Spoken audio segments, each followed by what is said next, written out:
नमस्कार। मैं doctor Ghanshyam Bhairwa, associate professor Sanskrit, doctor Bhimrao Ambedkar government college Sriganganagar, Rajasthan.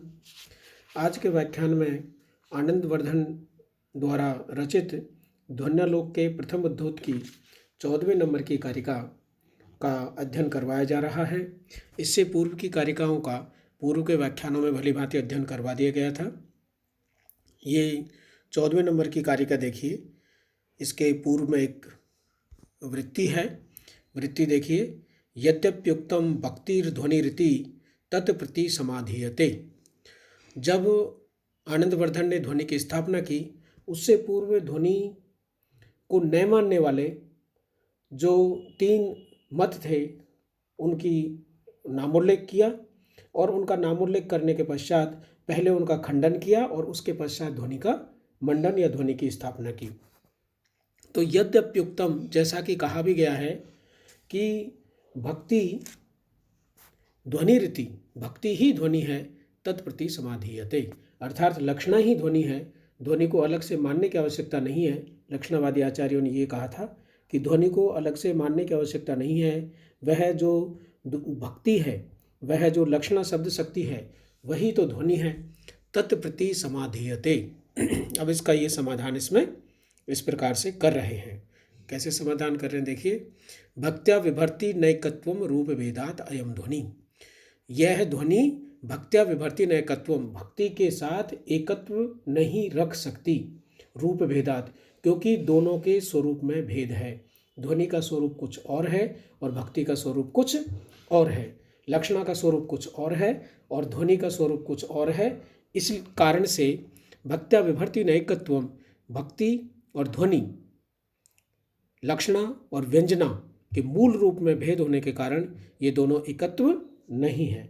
नीचे वृत्ति देखिए, क्यों नहीं है। अयम उक्त प्रकारो ध्वनिर्भक्त्या नैकत्व विभर्ति भिन्न रूपत्वात्। अयम उक्त प्रकारो, इस प्रकार से ध्वनिर्भक्त्या नैकत्व विभर्ति, भक्ति के एकत्व को धारण ध्वनि नहीं कर सकती। क्यों नहीं कर सकती। वाच्य व्यतिरिक्त अर्थस्य वाच्य वाचकाभ्याम तात्पर्येण प्रकाशनम यत्र व्यंग प्राधान्ये स ध्वनि। देखिए, ध्वनि कहाँ होती है कि वाच्य व्यतिरिक्त, वाच्य से भिन्न, अर्थस्य, अर्थ के, वाच्य से भिन्न अर्थ के, और वाच्य वाचकाभ्याम, और वाचक और वाच्य के द्वारा वाच्य से भिन्न अर्थ का तात्पर्येण, तात्पर्य के माध्यम से, प्रकाशनम यत्र व्यंग प्रधाने, तात्पर्य के माध्यम से जब प्रकाशन किया जाता है, वहाँ व्यंग अर्थ के प्रधान होने पर ध्वनि होती है।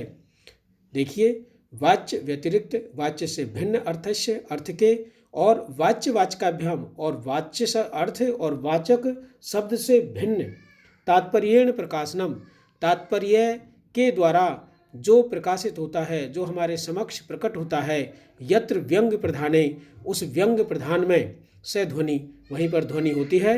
उपचार मात्रम तो भक्ति ही, भक्ति तो केवल उपचार मात्र है, अर्थात भक्ति तो यहाँ पर गौण रूप में है। इस प्रकार से और आगे कारिका देखिए। माँ च एतत् स्यात् भक्तिर्लक्षणम ध्वनिरित्याह अति व्याप्ते रथ अवाप्ते नेन चासौ अतिर्व्याप्ते रथव्याप्ते न च असौ लक्ष्यते तया। तो ध्वनि का लक्षण भक्ति नहीं हो सकती। क्यों नहीं हो सकती। क्योंकि यदि हम ध्वनि का लक्षण भक्ति को मानेंगे तो वहाँ पर अतिव्याप्ति और अव्याप्ति दोष हो जाएगा। और अतिव्याप्ति और अव्याप्ति दोष को यहाँ पर समझ लेना चाहिए कि अतिव्याप्ति क्या होता है और अव्याप्ति क्या होता है।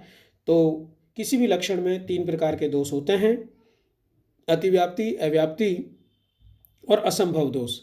तो क्या होता है देखिए, यदि वह लक्षण लक्ष्य वस्तु में उपस्थित न हो तो निश्चित रूप से वह असंभव दोष से युक्त है। और यदि वह लक्षण लक्ष्य वस्तु से भिन्न वस्तुओं में भी प्रकट हो जाए तो वह अतिव्याप्ति दोष है। और यदि वह लक्षण लक्ष्य वस्तु में ही कहीं घटित हो और कहीं घटित ना हो तो अव्याप्ति दोष है।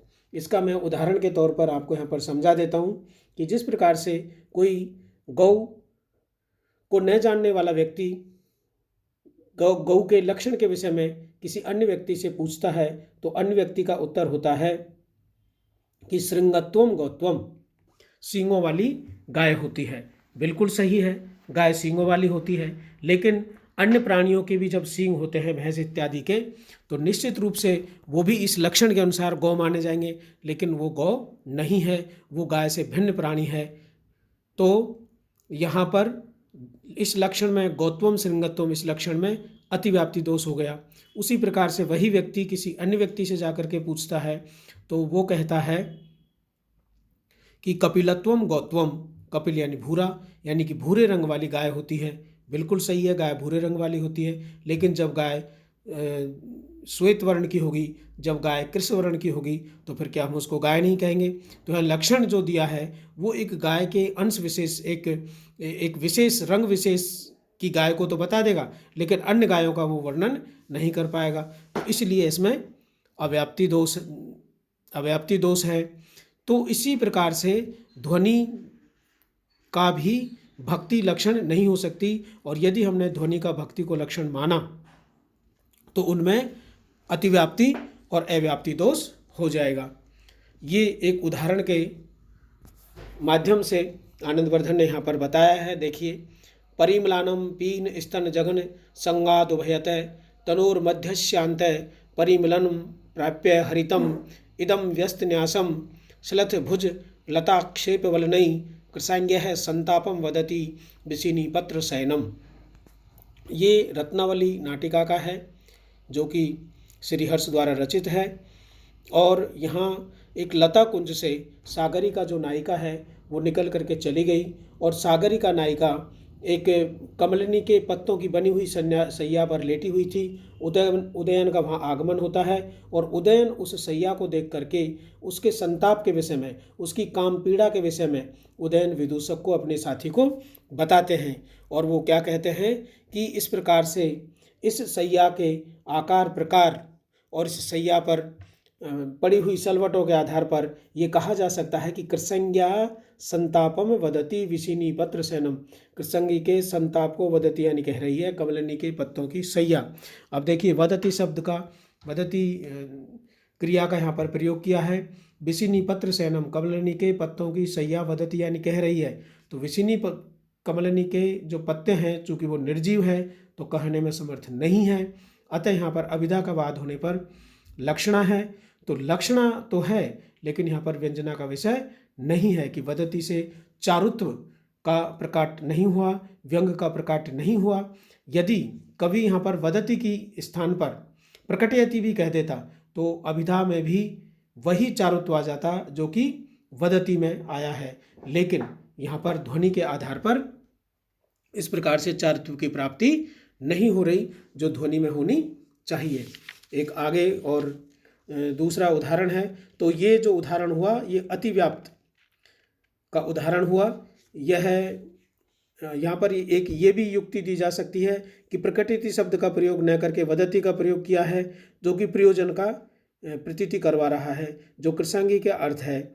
इस व्यंग अर्थ की प्रतीति होने से यह ध्वनि का भी हो सकता है, परंतु इसका आनंदवर्धन ने विरोध किया और कहा कि ध्वनि वही होती है जहाँ व्यंग अर्थ में चारुत्व की प्रतीति होती है। इस प्रयोजन की प्रतीति में कोई चारुत्व नहीं है, और न ही इससे किसी प्रकार के काव्य सौंदर्य में वृद्धि हो रही है। यदि कभी वदति के स्थान पर भी प्रकटयति का प्रयोग करता तो भी काव्य में किसी प्रकार का अचारुत्व नहीं आता, यानी कि जो लक्षणा से जो चारुत्व की प्राप्ति हुई है वो अभिधा से भी प्राप्ति हो सकती थी, कवि के प्रयोजन की सिद्धि हो जाती।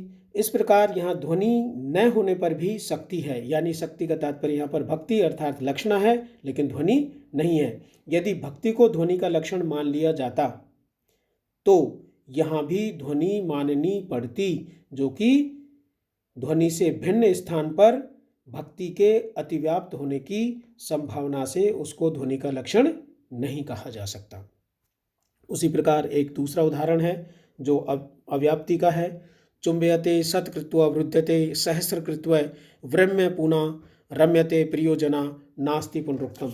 एक इस प्रकार का श्लोक है जिसमें ये कहा गया है कि सैकड़ों बार आलिंगन के पश्चात भी वो पुनरुक्ति आलिंगन नहीं कहा जाता। तो पुनरुक्त पद का वाच्य अर्थ बाधित होता है क्योंकि उसी कार्य का पुनः होना पुनरुक्ति है। अतः मुख्य अर्थ के बाधित होने से लक्ष्य अर्थ अनुपादेयता अरुचिकरता लक्षित होता है। यहाँ भी प्रयोजन अतिशय फलाशयित्व के प्रधान न होने के कारण यह काव्य ध्वनि नहीं है। अतः अतिव्याप्ति दोष होने के कारण भक्ति को ध्वनि का लक्षण नहीं कहा जा सकता। इस प्रकार से आगे भी और उदाहरण दे रखे हैं। कुपिता प्रसन्ना अवरुद्ध मुख्यो विहसन्त्य यथा घृतास्तथा हृदय हरन्ति स्वरिण्यो महिला भार्याया प्रहारो नवलतया दत्त प्रियेण स्तन पृष्ठे मृदु को अपि दुस्सह एव जातो हृदय से पत्नी नाम।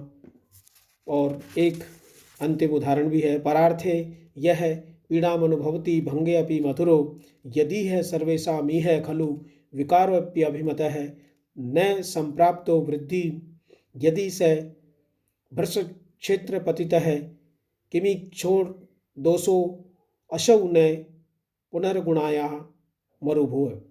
इस प्रकार से ये ऐसे श्लोक हैं जो उदाहरण के रूप में हमारे सामने यहाँ पर प्रकट हो रहे हैं कि जहाँ पर भक्ति है वहाँ ध्वनि होनी चाहिए और जहाँ पर ध्वनि का विषय नहीं है वहाँ पर भी भक्ति है। तो इस प्रकार से इनमें अव्याप्ति और अतिव्याप्ति दोष होने के कारण उन्हें आपको मैं बताना चाहूँगा कि भक्त्या विभर्ति ने तत्वम रूप भेदात अयम ध्वनि। रूप में मूल स्वरूप में भेद होने के कारण भक्त्या विभर्ति ने एकत्वम भक्ति के साथ अर्थात शक्ति के साथ ध्वनि का कोई एकत्व नहीं है।